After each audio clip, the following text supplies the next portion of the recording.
Hey aspirants, welcome back to professional banking. स्वागत है आप सभी का। कैसे हैं आप सभी? तो दोस्तों, जैसा कि आप सभी जानते हो कि इस वीडियो में मैं आपके साथ द हिंदू के कुछ इंपॉर्टेंट डेली वोकैब्स का डिस्कशन करता हूं। तो उसी सिलसिले को हम कंटिन्यू रखते हुए आज डे 74 जिसमें एंटर कर चुके हैं। तो चलिए स्टार्ट करते हैं वीडियो को और देखते हैं वीडियो में क्या है। लेकिन उससे पहले कुछ इन्फॉर्मेशन देना चाहूंगा कि मैं इसी वीडियो का रात में 10 बजे लाइव आता हूँ रिवीजन करने के लिए। तो आप लोग उसको ज्वाइन जरूर किया करो, ठीक है? चलिए स्टार्ट करते हैं वीडियो को। चैनल पर नया होगा तो चैनल को सब्सक्राइब कर लेना, बेल आइकन को प्रेस कर देना, वीडियो अपने दोस्त साथ शेयर कर देना। चलो, तो आज हम अगर बात करें, जो हमारा पहला वर्ड है वो है निगेट। निगेट एक वर्ब होता है। पहले तो इसका मतलब होता है to stop something from having any effect. मतलब किसी चीज को निग्लेक्ट कर देना। मतलब स्टॉप, निग्लेक्ट चलो अलग चीज है, निग्लेक्ट वर्ड अलग है। लेकिन किसी चीज को रोकना, कि उसके प्रभाव से ना रोकने की कोशिश करना, या उसको रोकना या नकारना कह सकते हो आप। निग्लेक्ट करना भी कह सकते हो एक टर्म में, ठीक है? नकारना कहा जाएगा एक शब्द में इसको। बात करें सिनोनिम्स की इसके, तो इनवैलिडेट और नलीफाई हो जाएगा। बात करें एंटोनिम की इसकी, तो कन्फर्म और सपोर्ट हो जाएगा, ठीक है? सेंटेंस में से कैसे यूज किया गया है, तो he want that to negate the result of election would only make thing worse. तो अब वो ये बात कह रहा है कि अगर आपने इलेक्शन के जो रिजल्ट आए हैं उसको नकार दिया, तो क्या होगा, जो चीजें हैं वो और खराब होती चली जाएंगी ना। वर्स्ट का थर्ड फॉर्म होता है वर्स्ट, ठीक है? चलिए आगे देखें। अगला जो वर्ड है वो है ऑब्नुबिलेट। ऑब्नुबिलेट एक वर्ब होती है। इसका मतलब होता है darken or cover with or as if we with a cloud. मतलब कोई चीज ना ढकी हुई है किसी चीज से, ठीक है?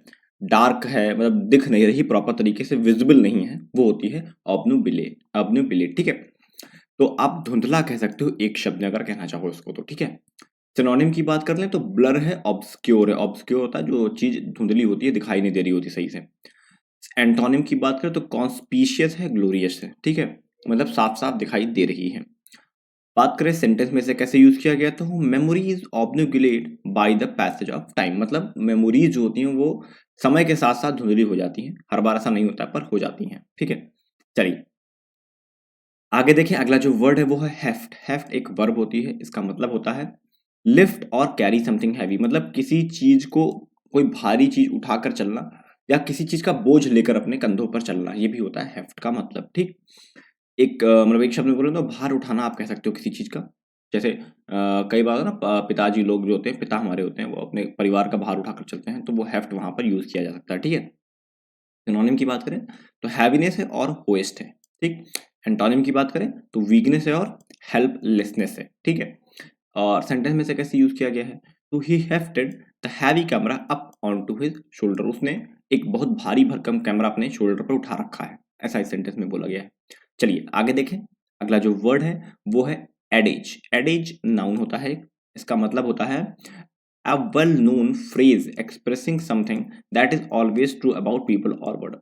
तो एक कहते हैं ना कि एक कहावत जो इंसान, पीपल के लिए और दुनिया के लिए सही होती है उस पर्टिकुलर टाइम के हिसाब से, ऐसा कह सकते हो आप। तो एक शब्द में कहावत ही कहा जाता है, ठीक है? एडेज मतलब कहावत होता है एक शब्द में। सिनोनिम की बात करें तो एग्जिम और एग्जाम बोलते हैं ना इसको।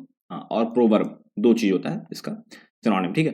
एंटोनिम की बात करें तो फुलिशनेस है, और नॉनसेंस मतलब बेकार की बातें हैं, ऐसा बोल सकते हो आप, ठीक है? और बात करें सेंटेंस में से कैसे यूज किए हैं, तो this is a book which confirms the adage that truth is stranger than fiction। तो यह पर्टिकुलर किताब है, ये बता रही है कि जो एडेज मतलब जो कहावत है, जो ट्रुथ सच्चाई जो होती है, वो जो फिक्शन होता है मतलब कहानी, मतलब कल्पनाओं से परे होती है। जो सच्चाई होती है वो कल्पना से परे होती है। इस पर्टिकुलर कहावत में बात कही गई है, ठीक है? चलो आगे देखो। अगला जो वर्ड है वो है वेन। वेन एक वर्ब होता है। इसका मतलब होता है टू बिकम ग्रेजुअली वीकर और लेस इंपॉर्टेंट। मतलब कोई चीज धीरे धीरे कमजोर हो रही है, वीक हो रही है, वो होती है, या किसी चीज की इंपॉर्टेंस खत्म हो रही है, तो वो होती है वेन, ठीक है? तो एक शब्द में अगर कहें तो कम होना, ठीक है, कह सकते हो आप इसको। एंड सिनोनिम की बात करें तो डिक्रीज और डेमिनिश हो जाएगा। एंटोनिम की बात करें तो इंक्रीज और ग्रो हो जाएगा। बात करें सेंटेंस में से कैसे यूज किया गया है, तो स्टूडेंट्स एंथुजियाज्म, ये मैंने बनाया सेंटेंस, ठीक है? Students enthusiasm for study was when after SBI clerk pre.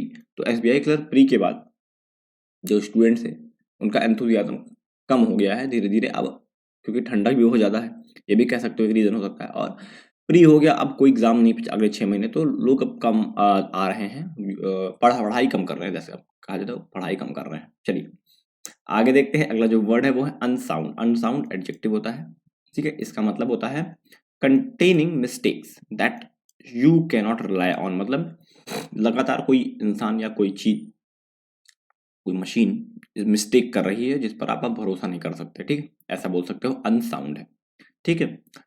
त्रुटिपूर्ण मतलब गलतियों से भरा हुआ, तो त्रुटि रहित बोलता तो मतलब गलतियों के बिना है, और त्रुटिपूर्ण मतलब गलतियों से भरा हुआ, ठीक है।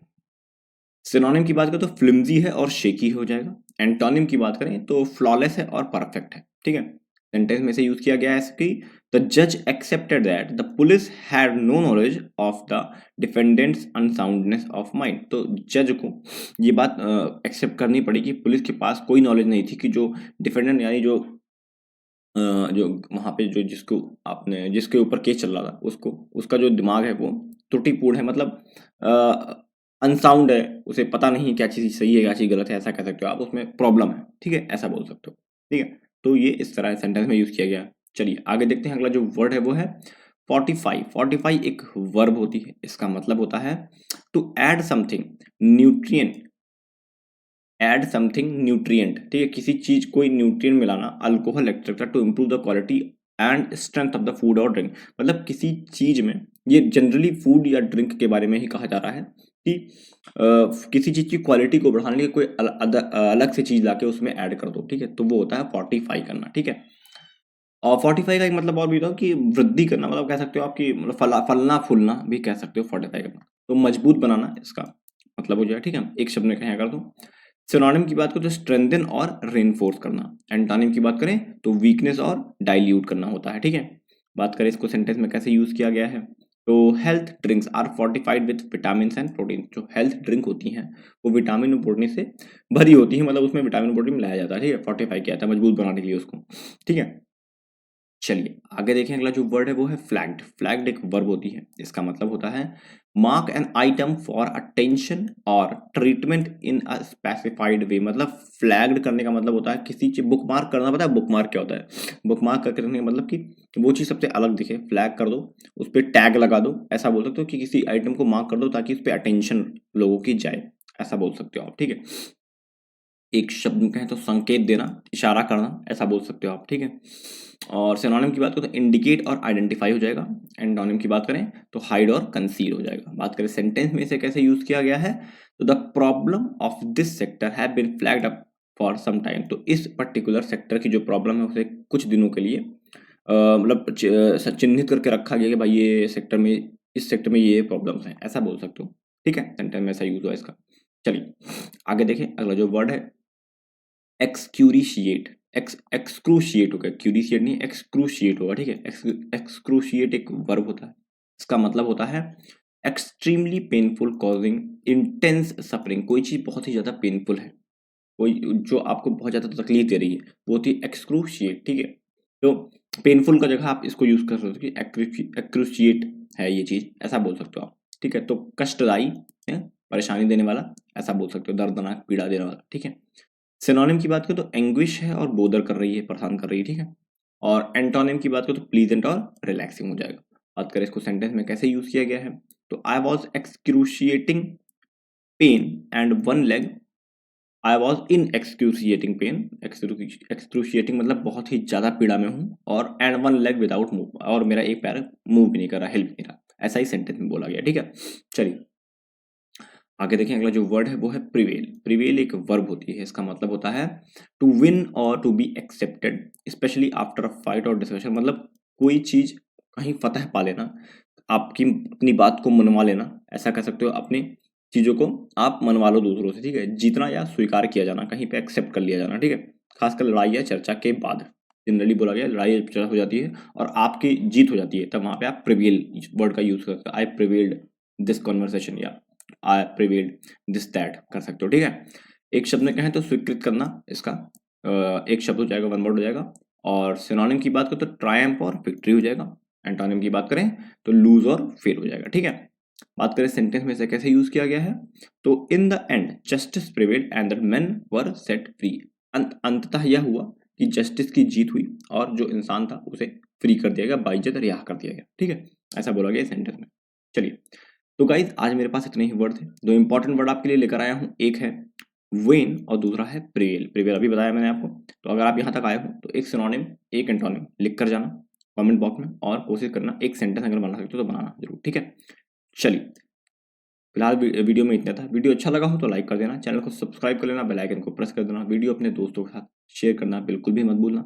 ये मेरा टेलीग्राम चैनल है, इसको ज्वाइन कर लो, क्योंकि जितनी भी लिंक और पीडीएफ होती है सब मैं यहीं डालता हूँ, ठीक है। चलिए, मिलते हैं नेक्स्ट वीडियो में, तब तक के लिए thank you and God bless you all.